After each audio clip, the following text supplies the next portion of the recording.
খুব গর্ব মনে করি। বাইরে গেলে আমি যখন কোনো মঞ্চে ভাষণ দিই, আমার খুব গর্ব মনে হয় যে এরকম একটা জায়গার আমি সম্পাদক।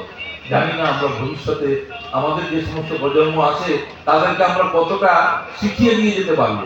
যদি শিখিয়ে দিয়ে এই সম্পদটাকে ধরে রাখার মতো উপযুক্ত না করতে পারি, তাহলে আমরা নিজেদেরকে ব্যর্থ বলে মনে করব, এবং সেটাই হবে আমাদের চরম ব্যর্থতা। যাই হোক, আমি বেশি কথা বলবো না এইসব নিয়ে।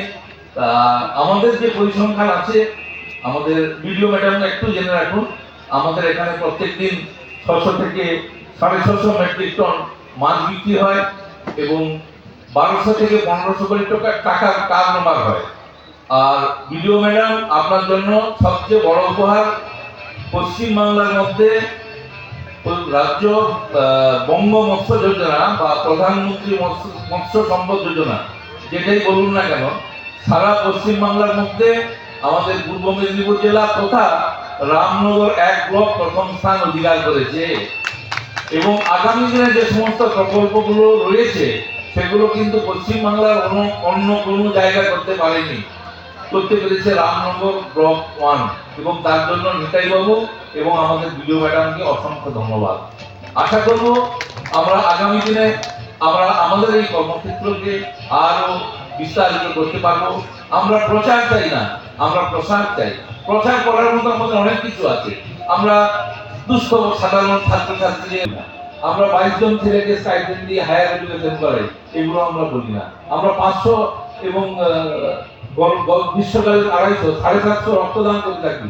750 রক্তদান দাতা এখানে রক্ত দেন, এগুলো আমরা করে থাকি সোসেবা। এবছর আমরা একটা অভিনব উদ্যোগ নিয়েছি যে আমাদের যে সমস্ত মহিলারা রয়েছেন, বিশেষ করে অনেক মহিলা আছেন আপনারা জানেন এবং অনেকে হয়তো জানেন না, যে রাতের অন্ধকারে গাড়িতে করে এসে সকাল 4টায় এখানে নেমে মাছ নিয়ে গিয়ে বাজারে বিক্রি করেন, আবার সেই মাছ বিক্রি করার পরে আবার রাত্রিতে গাড়িতে করে এসে সকালে মাছ নিয়ে পরের দিন আবার বিক্রি করেন। সেই সমস্ত মহিলাদের আমরা এবছর সম্বর্ধিত করব। এরকম 11 জন মহিলাকে আমরা সিলেক্ট করেছি। এটা আমরা মহিলাদের উৎসাহিত করতে চাইছি এবং আরো মহিলা যুক্ত হন। দেখুন, কিছু মহিলা আছেন যারা সমুদ্রে মাছ ধরতে যান, তাদের মধ্যেও একজন আছেন, তাকেও আমরা সম্বর্ধনা জানাবো। তার নাম মীনাক্ষী মান্না, তিনি রামনগর ব্লক 2 পুরুষোত্তমপুরে বাড়ি। তো এইভাবে আমাদের কাঁথি 1 নম্বর ব্লক, আচ্ছা কাঁথি 1 নম্বর ব্লক পুরুষোত্তমপুরে বাড়ি, আমি ভুল বলেছি, রামনগর 2। যে তাকে কতটা উৎসাহিত করতে পারলে সে আমাদের এই কর্মক্ষেত্রে নিযুক্ত হবে, এবং কর্মক্ষেত্রটাকে তৈরি করা। আগামী দিনে আমরা এই জায়গাতে যে ইন্টারন্যাশনাল মার্কেট তৈরি হচ্ছে, এই ইন্টারন্যাশনাল মার্কেট তৈরি হবে, এখানে যোগাযোগ ব্যবস্থা এবং এখানে বিপণন ব্যবস্থা, সবচেয়ে বড় কথা এখানে যে পরিবেশ, এই পরিবেশ অত্যন্ত কারণে শুধু পশ্চিমবাংলা না, উড়িষ্যা না, সারা ভারতবর্ষের বিভিন্ন প্রান্তের মাছ এসে এই দীঘা মোহনাতে বিক্রি হয়, যেটা ভারতবর্ষের অন্য কোথাও হয় না।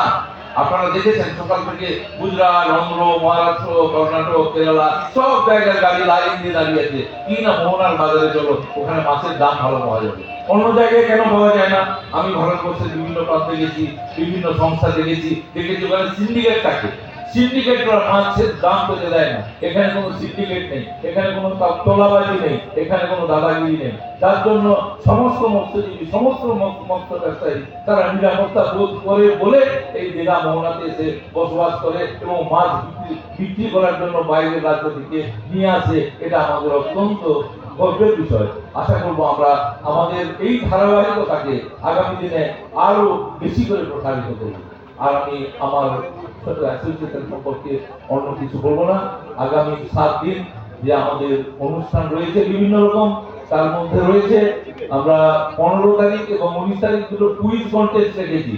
স্কুল স্টুডেন্টস এবং সাধারণ আমাদের এই মৎস্যজীবী যারা আছেন, মৎস্য ব্যবসায়ী আছেন, এখানে যারা কাজ করেন, এটা সকলের জন্য। আমি ঘোষণা করছি, সকলে আসবেন, একটা প্রশ্নের উত্তর দিবেন, ইনস্ট্যান্ট 50 টাকা পাবেন। এবং এটা অত্যন্ত আকর্ষণীয় খেলা হবে এবং খুব সহজ প্রশ্ন থাকবে, যাতে আপনারা পয়সা পেতে পারেন। এটা হবে আপনার 15 তারিখ 3টে থেকে শুরু হবে। যারা আগে আসবেন, আগে আসার ভিত্তিতে, উপস্থিতির ভিত্তিতে আমরা গ্রুপ ভাগ করে সেটাকে এখানে পরিচালনা করবো। আর একটা হবে 19 তারিখে। এই দুটো প্রোগ্রাম আমরা এবছর সুন্দরভাবে করতে চাইছি। আর বাকি যে সমস্ত সাংস্কৃতিক অনুষ্ঠান আছে আপনারা সবাই তো পেয়েছেন তালিকা, সেগুলোতে আপনারা উপভোগ করুন।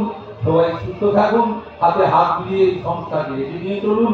আগামী দিনে আমরা জাতি, ধর্ম, দলমত নির্বিশেষে সবাই একত্রে যেভাবে পরিচালনা করে এসেছি, আরো সুন্দর পরিচালনা করে আরো সুন্দর জিনিস উপহার দিতে পারবো এই আশা রেখে সবাইকে ধন্যবাদ জানিয়ে আমার বক্তব্য শেষ করছি।